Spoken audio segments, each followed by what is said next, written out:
दोस्तों, कैसे हाल है आपके। और सभी टीचर्स को गुड इवनिंग।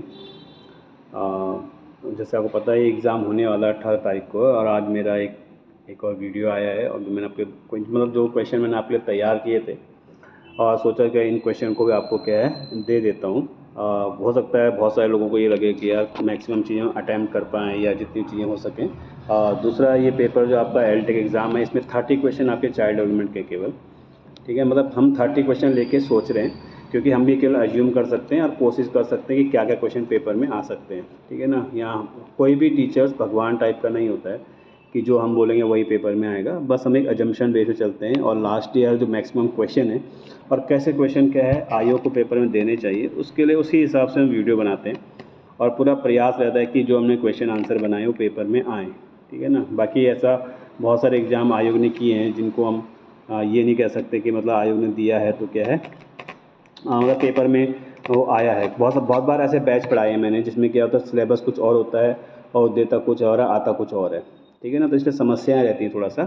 तो इसमें मतलब ये ना समझे कि मतलब 100% सेम रहेगा, किसी को 100% सेम नहीं हो सकता है, ठीक है ना। बस एक प्रयास है कि जिससे क्या है वो बच्चे जो फीस देके पढ़ाई नहीं कर सकते, या फिर जिनको क्या है लास्ट मोमेंट में, जैसे बहुत सारे मेरे बच्चे जानने वाले हैं जो गांव में रहते हैं, दिन भर घर का काम होता है, तो उन सब बच्चों के लिए क्या है एक प्रयास है मेरा कि क्या है कुछ ना कुछ क्वेश्चन क्या है सीडीपी के जो 50 क्वेश्चन आपके आने हैं उसमें से 40+ क्वेश्चन आप आ जाएँ इसमें से, ठीक है ना। तो इसको मिला के लगभग मैंने जो आपके लिए क्वेश्चन आंसर बनाए उनकी संख्या लगभग 150 या 200 के आसपास क्वेश्चन हो चुके हैं। और एक लास्ट वीडियो और बनाऊंगा एग्ज़ाम से पहले विदिन 2 डेज़ बना दूंगा मैं आप लोगों के लिए। उसमें क्या है कुछ क्वेश्चन फैक्चुअल क्वेश्चन रहेंगे, और इस बार जो क्वेश्चन आंसर दिए हैं, अभी मैंने 2021 का पेपर भी देख ही रहा था, पहले भी देखा हुआ है, तो वहाँ पर जो क्वेश्चन है बहुत ही ईजी थे, और इस बार जो क्वेश्चन है वो थोड़ा सा ठीक ठाक रहेंगे इसमें, ठीक है ना।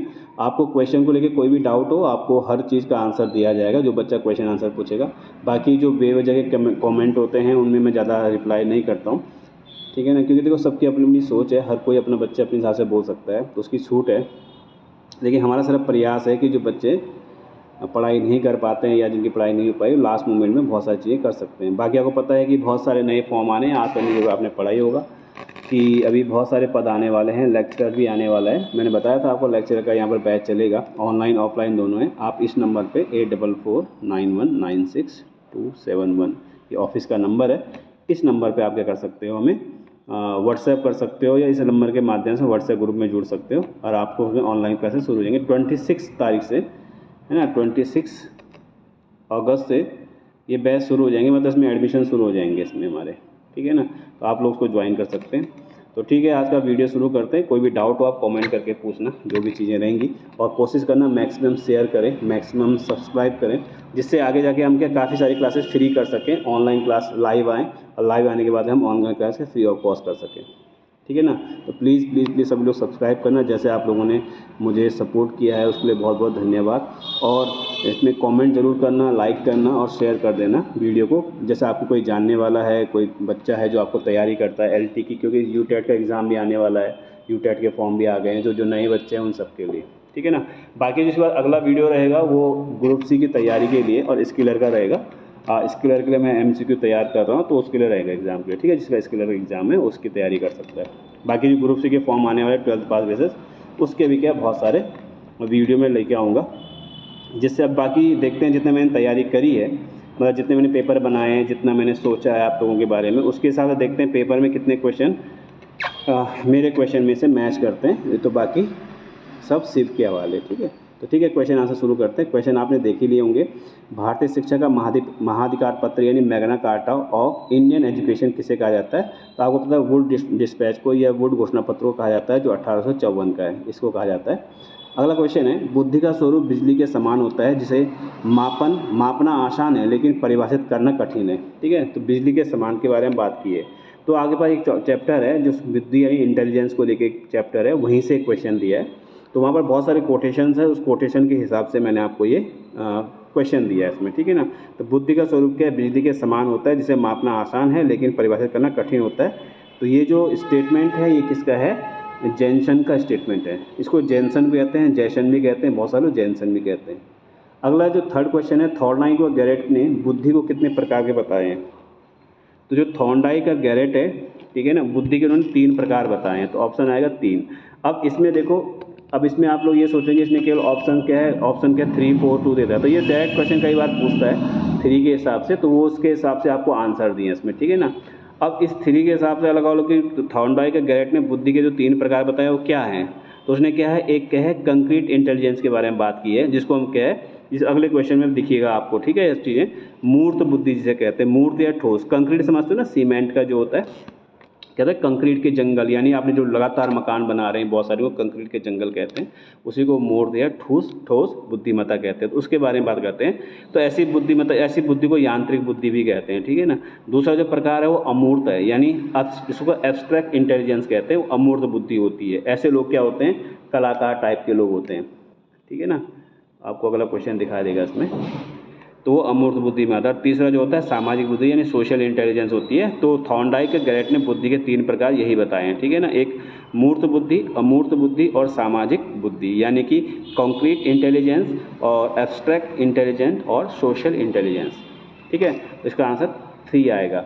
4th क्वेश्चन है, शिक्षक किस प्रकार की बुद्धि से संबंधित बताया गया है। शिक्षक जो होता है किस प्रकार की बुद्धि से संबंधित होता है, शिक्षक हमेशा क्या है, सामाजिक बुद्धि से संबंधित होता है, ठीक है, सोशल इंटेलिजेंस से रिलेटेड होता है, क्योंकि वो व्यवहार कुशलता कई सारी चीज़ें बच्चों को सिखाता है, सभी चीज़ें। अगला जो 5th क्वेश्चन है, थॉर्नडाइक द्वारा बताए गए बुद्धि के 4 गुणों में क्या शामिल नहीं है।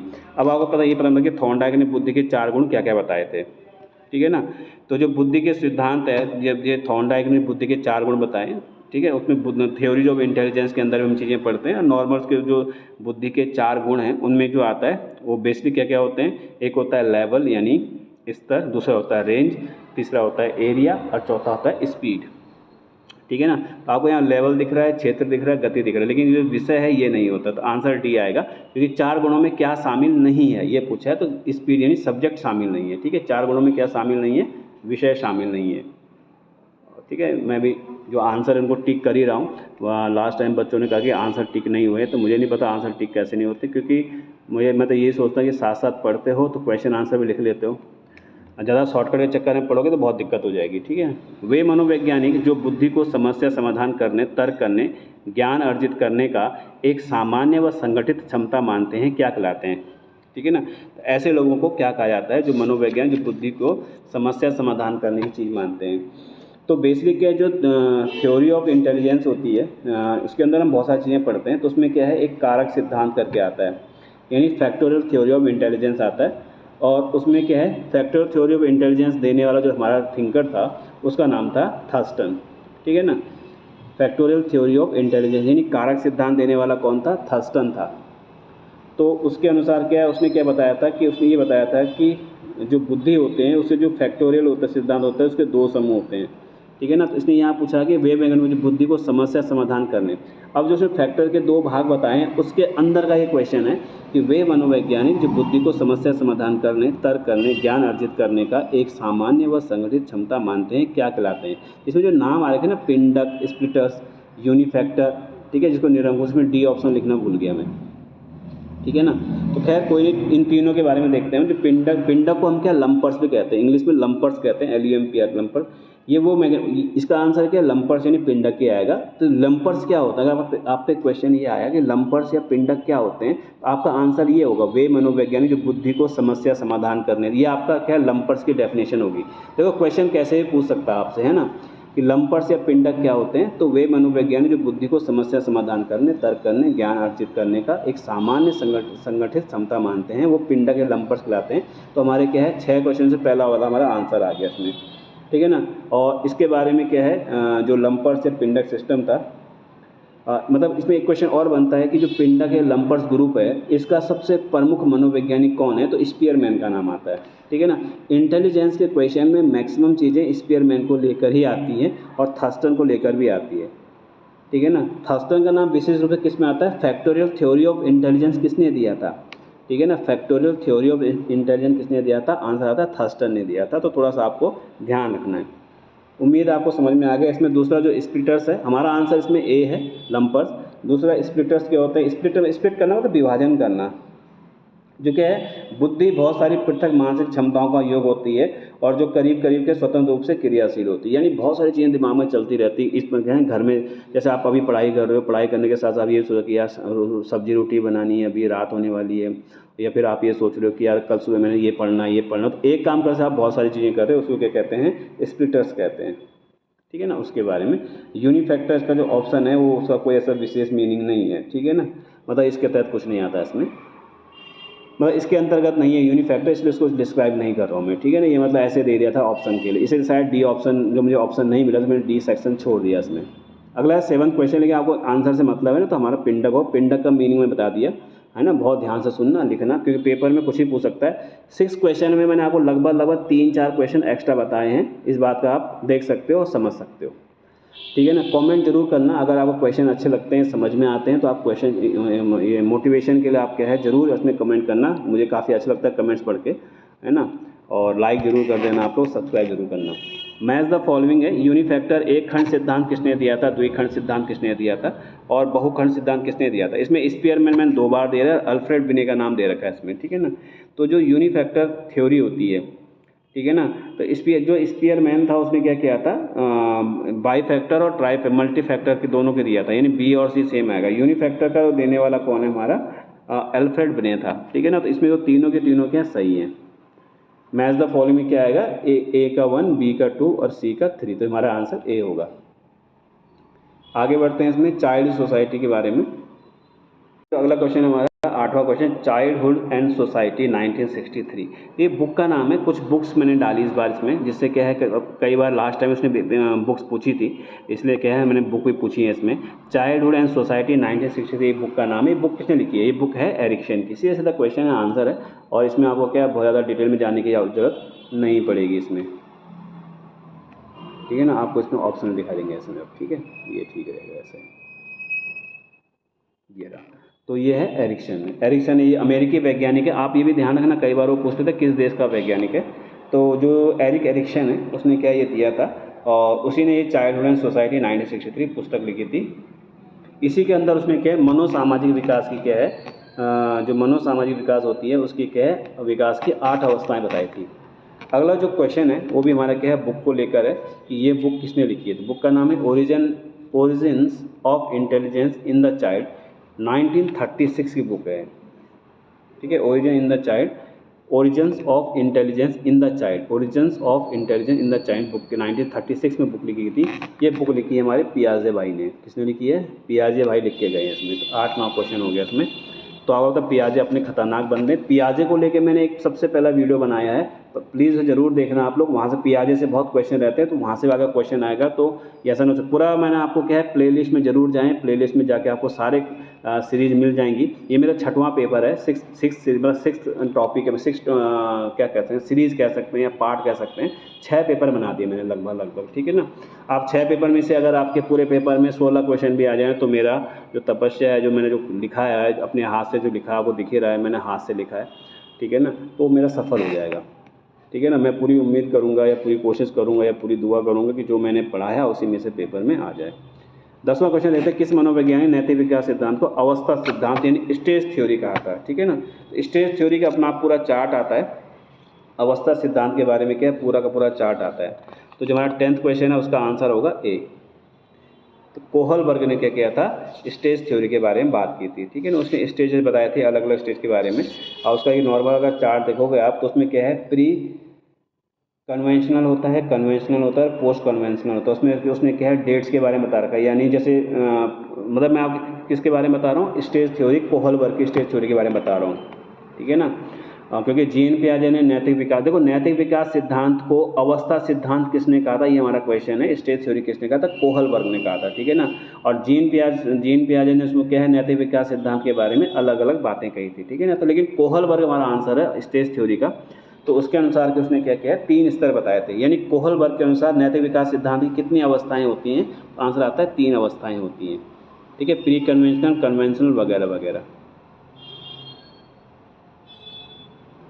अगला क्वेश्चन है, the moral judgment of the child 1932 किसने लिखी है। ये बुक का नाम है, तभी मैंने नाम लिखा है the moral judgment of child, the moral judgment of child 1932 book किसने लिखी है, तो पियाजे भाई की किताब है।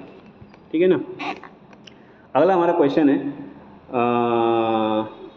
नैतिक विकास के किस चरण को पारस्परिक आदान प्रदान यानी रेसिप्रोसिटी चरण कहा जाता है, यानी आदान प्रदान का चरण कहा जाता है। ठीक है ना, तो ये भी आपको थोड़ा समझने वाला क्वेश्चन है। तो इसके अनुसार क्या है, हेटेरोनॉमी चरण के बारे में, लेकिन स्टेज 2 आएगा इसमें। ठीक है ना, हेटेरोनॉमी चरण स्टेज 2, आदान प्रदान के बारे में यहाँ पर बात की गई। हेटेरोनॉमी चरण में क्या होता है, जो एज लिमिट होती है वो 8 से 13 वर्ष की होती है, 8 to 13 ईयर की होती है। ठीक है ना, बेसिकली क्या है, जो ये the moral judgement of child पियाजे ने बुक लिखी है, ठीक है ना, उसके तहत ही उसने क्या है ये एनोमी स्टेज यानी हेटेरोनॉमी स्टेज 1, हेटेरोनॉमी स्टेज 2 और ऑटोनॉमी स्टेज के बारे में बात की थी उसने। ठीक है ना, अब इसमें क्या होता है, इसमें भी क्या होता है, जैसे उसने क्या स्टेज के बारे में कोहलबर्ग ने बात की थी, अभी बताया था मैंने आपको, कोहलबर्ग ने बात की, 3 स्टेज बताई थी, प्री कन्वेंशनल, कन्वेंशनल और पोस्ट कन्वेंशनल। ठीक है ना, ऐसे क्या पियाजे ने भी क्या 4 स्टेज बताई हैं। देखो यहाँ से आगा क्या एक क्वेश्चन और बन गया कि नैतिक विकास सिद्धांत के लिए पियाजे ने कितनी चरण बताए हैं, तो 4 बताए हैं। चारों के नाम ये सामने लिखें, एनोमी स्टेज, हेटेरोनॉमी स्टेज 1, हेटेरोनॉमी स्टेज 2 और ऑटोनॉमी स्टेज 3। और जो ये आपको हेटेरोनॉमी का मतलब जो बेसिकली होता है, ठीक है ना, हेटेरोनॉमी मतलब कहते हैं एक प्रकार अधिकारिता जिसे बोलते हैं। ठीक है ना, अधिकारिता के बारे में बात करता, उसके बारे में आएगा। अगला क्वेश्चन है 13 क्वेश्चन, देखते हैं।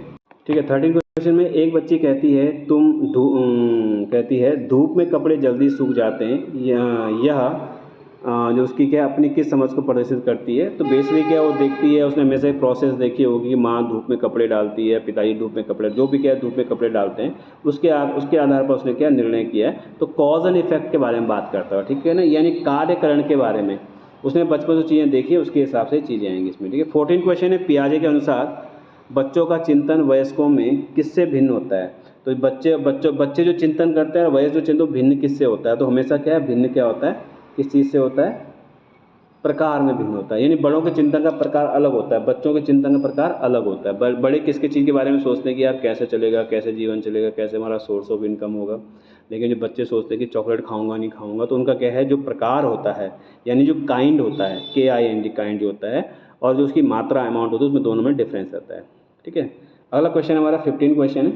15 क्वेश्चन हमारा प्रबलन या पुनर्बलन का सिद्धांत, थ्योरी ऑफ रीइंफोर्समेंट के बारे में किसने बात किया था। थ्योरी ऑफ रीइंफोर्समेंट के अंदर क्या है, इनके बहुत सारे नाम आते हैं, यानी पुनर्बलन के सिद्धांत के बहुत सारे नाम होते हैं, आपको पता ही होगा। जैसे क्या है, हल्स का रीइंफोर्समेंट थ्योरी आती है, हल्स की ड्राइव रिडक्शन थ्योरी आती है, ऐसी बहुत सारी थ्योरी आती है उसमें। ठीक है ना, तो इस टॉपिक को लेके मैंने पहले भी एक पेपर बनाया, जहाँ तक मुझे याद है पेपर मतलब पार्ट उसका 3rd होगा या 2nd होगा, आप लोग देख लेना, उसमें 3rd होगा, 3rd या 2nd होगा मेरे हिसाब से, देख लेना आप उसको। वहाँ पर इस टॉपिक से मैंने क्वेश्चन पूछे इसमें। ठीक है ना, लेकिन ये वाला क्वेश्चन नहीं पूछा था, इसलिए क्वेश्चन पूछा गया। 15 क्वेश्चन का आंसर हमारा क्या आएगा इसमें, बी आएगा, पियाजे के बाद, थ्योरी ऑफ रीइंफोर्समेंट। ठीक है ना, अब इसमें क्या होता है, ऐसे क्वेश्चन, इस वाले क्वेश्चन के थ्योरी ऑफ रीइंफोर्समेंट वाला, ठीक है ना, प्रबलन का सिद्धांत किसने दिया था, थ्योरी ऑफ रीइंफोर्समेंट किसने दिया था, एक सेकेंड। ठीक है, तो इसमें क्या है, हल का नाम आएगा। ठीक है, अभी मैं नाम ले रहा, देखो पियाजे ऐसा छाया रहता दिमाग में, तो पियाजे नहीं आएगा इसमें आंसर, इसका नाम क्या आएगा, हमारा हल आएगा, हल भाई आएगा हमारा इसमें। हल में क्या है, हल का प्रबलन सिद्धांत यानी हल रीइंफोर्समेंट थ्योरी दी गई थी, और इसका पूरा नाम क्लार्क एल हल था, यानी CL हल कहते हैं। 1915 में इन्होंने ये थ्योरी को दिखाया था, और ये क्या है, एक व्यवहारवादी अमेरिकी मनोवैज्ञानिक है हल, तो उन्होंने क्या सिद्धांत दिया था। अगला है जर्मन भाषा का शब्द गेस्टाल्ट का अर्थ क्या होता है। कई सारे बच्चे, बहुत सारे बच्चे, जो मैं बीच में अभी LT के बैचेस पढ़ा रहा था, उसमें कई सारे बच्चों को ये लग रहा था कि गेस्टाल्ट का अधिगम सिद्धांत मतलब, गेस्टाल्ट का अधिगम सिद्धांत का मतलब ये समझते गेस्टाल्ट कोई व्यक्ति है। ठीक है, तो इसीलिए मैंने क्या इस पर क्वेश्चन डाला है कि जर्मन भाषा का शब्द गेस्टाल्ट का अर्थ क्या होता है। तो जर्मन भाषा का शब्द गेस्टाल्ट है, उसका अर्थ क्या होता है, उसका अर्थ बेसिकली क्या होता है, जो पूर्णाकार होता है। ठीक है ना, उसका अर्थ क्या होगा, पूर्णाकार, यानी जो पूर्ण आकार में। ठीक है ना, और इसमें मैक्स वर्दिमीर है, उसने क्या इस सिद्धांत को लेके आया था। गेस्टाल्ट एक लैब का नाम था। ठीक है ना, और क्योंकि जर्मन भाषा में तो उसमें गेस्टाल्ट ऐसा लगता है किसी आदमी का नाम होगा। ठीक है ना, उसने ये दिया था उसमें। 17 क्वेश्चन है, आणविक या संरचनावाद विचारधारा किसने दी थी। ठीक है ना, तो आंसर आएगा जो आणविक संरचनावाद जो थ्योरी है किसने दी थी, तो इसका नाम। अब देखो ये जो क्वेश्चन है, आणविक संरचनावाद विचारधारा किसने दी थी, क्योंकि जो हमारी गेस्टाल्ट थ्योरी है इसको लाने वाला कौन था, हमारा मैक्स वर्दिमीर था। ठीक है ना। लेकिन मैक्स वर्दमीर भले इसको लेके आया था, लेकिन इसमें क्या है, मतलब जो ये गेस्टाल्ट थ्योरी लेके आया, इससे पहले चीज़ें क्या होती थी, तो उससे पहले क्या है, वुंट और टिश्नर का नाम आता है। तो उन लोगों ने क्या किया था, ऑप्शन है हाँ, वुंट और टिश्नर का नाम आता है। इन दोनों ने क्या किया था, एक स्कूल की स्थापना की थी जिसको अंतर्दृष्टि और सूझ कराती थी उसमें, ठीक है ना, लेकिन समग्र परिस्थिति पर प्रत्यक्षीकरण करने के लिए। अब देखो यहाँ पर मैंने क्या लिखा है, एक लिखा है पूर्णाकार। पूर्णाकार मतलब क्या होता है, बेसिकली कि समग्राकृत होती है। कहने मतलब मेरा ये है कि जो गेस्टाल्ट थ्योरी है, मैक्स वर्दमीर जो लेके आया था, जो उसने लैब बनाई थी, उससे पहले वुंट और टिचनर ने उसमें क्या है, काम करना शुरू कर दिया था, ठीक है ना। वुंट और टिचनर उसमें काम किया था, किससे पहले, इन दोनों से पहले, इसलिए क्या उसका नाम आता है। इसलिए मैंने ये वाला क्वेश्चन पूछा है कि आणविक संरचनावाद विचारधारा किसने दी थी, ठीक है ना। ये क्वेश्चन पेपर में आया तो वुंट और टिचनर का नाम आएगा उसमें। तो उम्मीद है आपको ये बात समझ में आएगी। नहीं आएगी मैं दोबारा, लेकिन आप लोग कमेंट करोगे तभी मुझे समझ में आएगा। किस मनोवैज्ञानिक के सिद्धांतों में भय, लक्ष्य, अवरोध के व्यवहार के प्रमुख तत्व बताए गए हैं। तो 18 का जो आंसर आएगा हमारा, 18 का आंसर आएगा हमारा डी आएगा, लेविन। लेविन के उसमें बताया गया इसको, ठीक है। लेविन ने क्या कहा था, भय, लक्ष्य, अवरोध, व्यवहार के प्रमुख तत्व हैं, यानी आप जो बिहेव करते हो ये सब क्या है, मेन तत्व बताए गए हैं। वो कौन है, लेविन ने बताया था इसके बारे में। अगला है प्रिंसिपल ऑफ टोपोलॉजिकल साइकोलॉजी। ये बुक किसने लिखी है, प्रिंसिपल ऑफ टोपोलॉजिकल साइकोलॉजी, 1936 की बुक है, और ये बुक लिखी है लेविन ने, ठीक है ना। तो यानी लेविन का फील्ड थ्योरी ऑफ लर्निंग के बारे में लेविन ने बात की थी, अमेरिकी वैज्ञानिक कुर्ट लेविन, ठीक है ना। और एक प्रकार से क्या, मॉडर्न सोशल साइकोलॉजी के बारे में उसने बात की थी, ठीक है ना। तो ये हमारा क्या है, 19 क्वेश्चन का आंसर सी हो गया हमारा, ठीक है, लेविन के बारे में। अब है 20वां क्वेश्चन। 20 क्वेश्चन के बारे में कि इसमें स्मॉल बी बराबर कैपिटल एफ ब्रैकेट में स्मॉल पी ई, इसमें ई किसको प्रदर्शित करता है, ठीक है ना। ई मतलब बेसिकली अगर थोड़ा सा दिमाग में, तो वातावरण की स्थिति, यानी ई से इन्वायरमेंट। लेकिन अगर आप नॉर्मली अगर आप पेपर में जाओगे तो ई फॉर एजुकेशन भी होता है, ई फॉर क्या होता है, ई फॉर एजुकेशन भी होता है, टी फॉर टीचर होता है। तो ई को दो चीज़ डिनोट कर रहे हैं, कौन कौन से, ए और बी, ठीक है ना। तो आपको यहाँ पर ई क्या करना है, वातावरण की स्थिति करना है। इसमें जो बी है, ठीक है ना, बी बराबर एफ पी ई का मतलब क्या होता है, बी क्या होता है, बिहेवियर को दिखाता है, ठीक है ना। एफ क्या होता है, फलन, यानी फलन मतलब एक प्रकार का कांस्टेंट इसे कह सकते हैं हम। पी क्या होता है, पर्सन होता है। ई क्या होता है, वातावरण की स्थिति। तो इसका मतलब क्या, लेविन के अनुसार क्या है, जो लेविन क्या कहता है, मतलब इसके अनुसार लेविन क्या कहना चाहता है, यानी बी बराबर एफ ब्रैकेट में पी के अंतर्गत लेविन क्या कहना चाहता है, लेविन ये कहना चाहता है कि जो सीखना होता है, यानी जो लर्निंग होती है, यानी जो अधिगम होता है, वो कारकों पर निर्भर करता है। तो ये सबके सब क्या फैक्टर हैं, कारक हैं, कारकों पर निर्भर करता है। और सीखना व्यक्तिगत और वातावरणीय कारक के गुणनफल का परिणाम होता है। तो सीखना जो होता है वो क्या होता है, व्यक्तिगत मतलब पी आ जाएगा यहाँ पर, ठीक है ना। और वातावरणीय कारक हमारा स्मॉल ई आ जाएगा, के गुणनफल किसका, एफ का परिणाम होता है। इसलिए उसने इस तरह की बात की थी। और जिसको ये बात समझ में नहीं आई तो 2-3 बार सुनना, निश्चित आपको समझ में आएगा, ठीक है ना।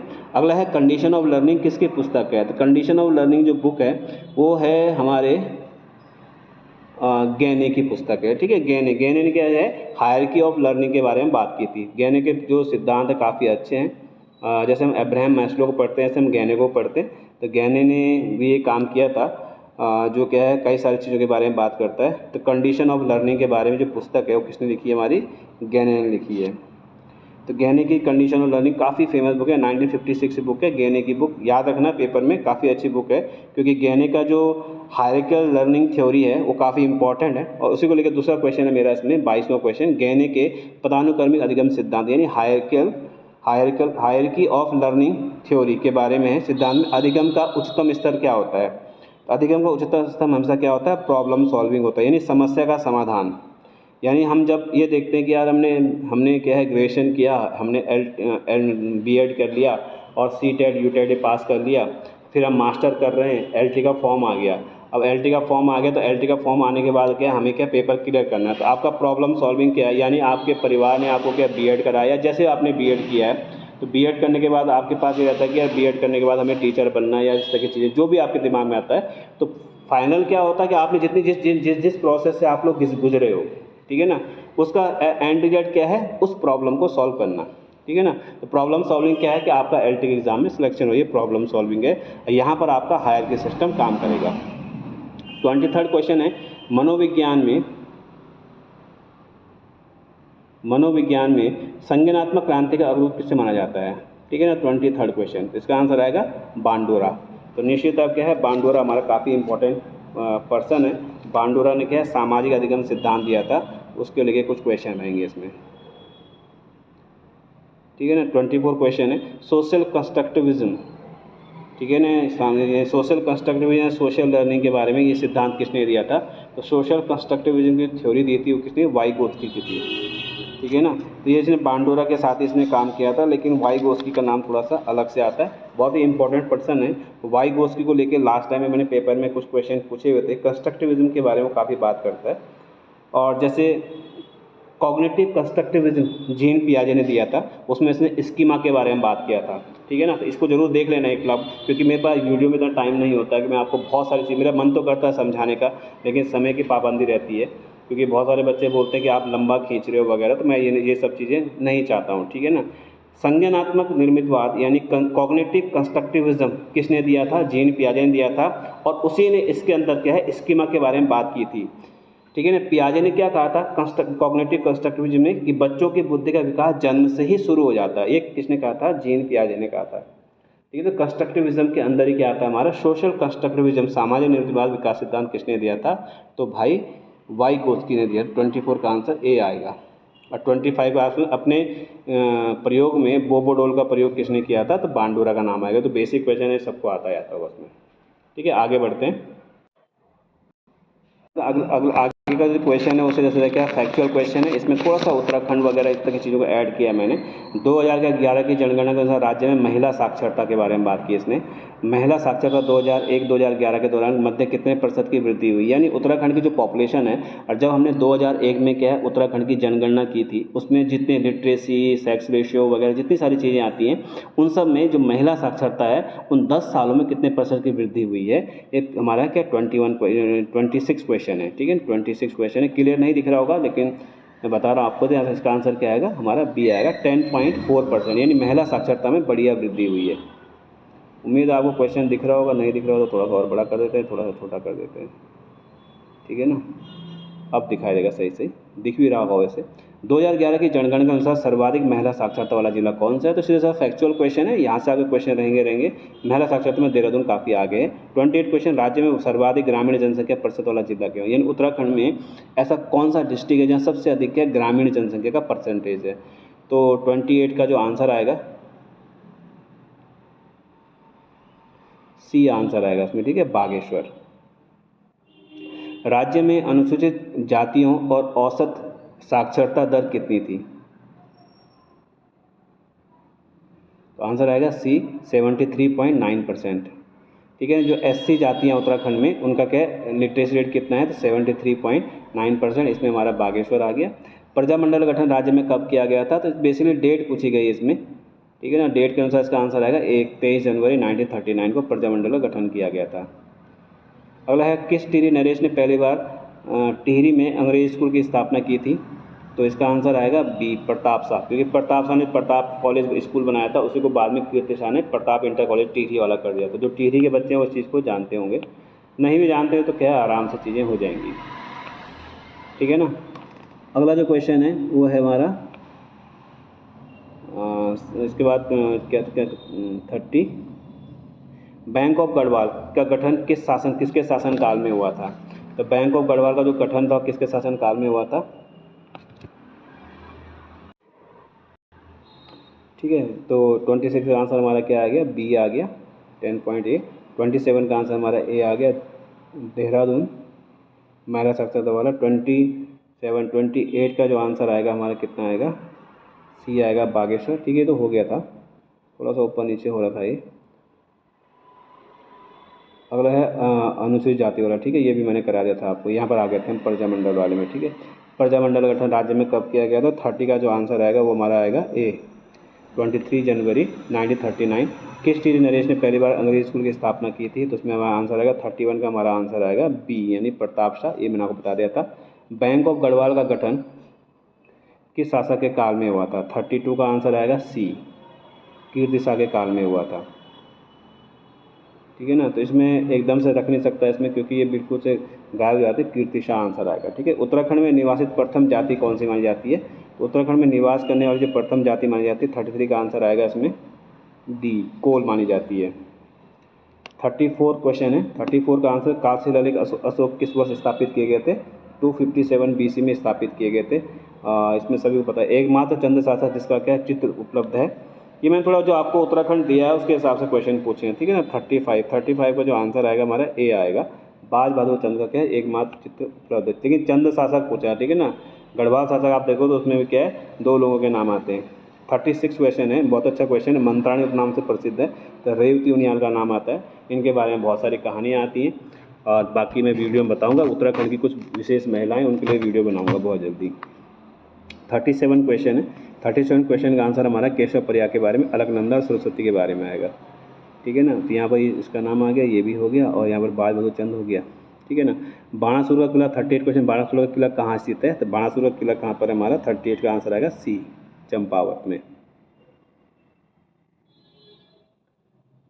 39 ढोल या ढोल आश्रम किस कहाँ स्थित है? ढोल आश्रम को पता कहाँ पर स्थित है, आजकल न्यूज़ में भी आया था ये। तो 39 का आंसर आएगा ए, ढोल आश्रम अल्मोड़ा में स्थित है। ठीक है ना, 40 का है, होली हिमालय 1905 पुस्तक के लेखक कौन है? 40 क्वेश्चन, 40 का आंसर आएगा सी। सी का नाम है यहाँ पर ई शर्मन ओकले का नाम आएगा इसमें। ठीक है, ई शर्मन ओकले ने लिखी होली हिमालय 1905 पुस्तक के लेखक हैं ई शर्मन ओकले। ई शर्मन ओकले ने ये बुक लिखी है। आगे बढ़ते हैं। 41 क्वेश्चन,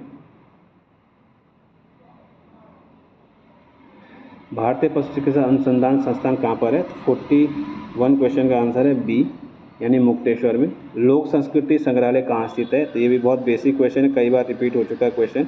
42 का आंसर आएगा खुटानी नाला, सुनोगा आपने। 2013 में देवभूमि खेल रत्न पुरस्कार किसे दिया गया? 43 क्वेश्चन का आंसर है सी, जसपाल राणा को। ठीक है, 2013 में देवभूमि खेल रत्न पुरस्कार, आज जसपाल राणा आजकल न्यूज़ में भी है ना। मनु भाकर उनकी शिक्षक है, 2 मेडल लेके आई है। मे भी वहाँ से क्वेश्चन बने, क्योंकि जो हमारा UPSC बहुत खतरनाक है, वो वहाँ से भी क्वेश्चन बना सकता है।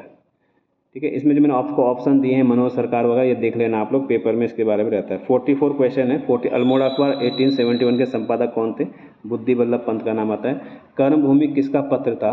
तो कर्मभूमि जो पत्र था, इसका आंसर आएगा हमारा ए, भक्त दर्शन का। भक्त दर्शन हमारे उत्तराखंड से 4 बार मेंबर ऑफ पार्लियामेंट रहे हैं। 46 अधिगम का क्षेत्र सिद्धांत किसने दिया था? अभी हमें पढ़ी रहते अधिगम का क्षेत्र सिद्धांत के बारे में हम पढ़ी रहते। ठीक है ना, दोबारा क्वेश्चन, मतलब कोई क्वेश्चन तो नहीं है खैर। 46 का आंसर आएगा बी, पुट लेविन का नाम आता है इसमें। ठीक है ना, अगला जो क्वेश्चन है, अल्बर्ट बांडुरा किस देश के मूल निवासी थे? तो जो अल्बर्ट बांडुरा थे वो किस देश के निवासी थे? तो आंसर आएगा सी, यानी कनाडा के निवासी थे। सामाजिक निर्माणवाद सोशल कंस्ट्रक्शन थ्योरी किसने दी थी? देखो अभी आपसे पूछ ही रहा था मैं 48 क्वेश्चन, तो 40 का आंसर है वाई घोषी। ठीक है, ये क्वेश्चन रिपीट हो गया दूसरी बार, इसमें वाई घोषी का नाम आएगा इसमें। कोई बात नहीं, एक क्वेश्चन आप कम कर लेना। सीखने में पलायन एस्केप लर्निंग किस प्रकार के पुनर्बलन के पर आधारित है? तो आपने पुनर्बलन के बारे में काफ़ी चीज़ें पढ़ी। तो एस्केप लर्निंग जो एक प्रकार का क्या होता है, नकारात्मक होता है। ठीक है ना, मतलब आपको कोई चीज़ सीखनी है, उसमें आप क्या भाग रहे हो, तो एस्केप लर्निंग में आएगा इसमें। अगला जो आएगा इसमें the trial and error learning, यानी प्रयत्न भूल का सिद्धांत किसने दिया था? ठीक है ना, प्रयत्न और भूल का सिद्धांत किसने दिया था? तो 50 क्वेश्चन का आंसर आएगा हमारा सी, रॉबर्ट गैने ने दिया था इसमें। ठीक है, रॉबर्ट गैने का नाम आएगा इसमें। तो उम्मीद है दोस्तों आपको क्या है, चीज़ें समझ में आई होंगी और आपको ठीक ठाक लगा होगा, और आपको क्वेश्चन समझ में आएंगे, और मैं पूरी उम्मीद करता हूँ कि आपको ये काम आए। मैंने आपको बताया आप इस नंबर पे क्या कर सकते हैं, व्हाट्सएप कर सकते हैं। ये व्हाट्सएप ग्रुप बेस्ड नंबर पे 271 पे। ठीक है ना, 8449196271 ये नंबर है। इस नंबर पे आप क्या है कॉल कर सकते हैं, या फिर आप कॉल तो नहीं होगी, खैर कॉल कोई रिसीव नहीं करता है, लेकिन आपको क्या व्हाट्सएप नंबर है, आपको ग्रुप में जोड़ दिया जाएगा। ग्रुप का लिंक दे रखा है। और बाकी जो आने वाले एग्जाम, एक पेपर और बनाऊंगा लास्ट आपका, और विदिन 2 डेज आपके लिए डाल दूंगा, और मे भी वहाँ से क्या क्वेश्चन रहे।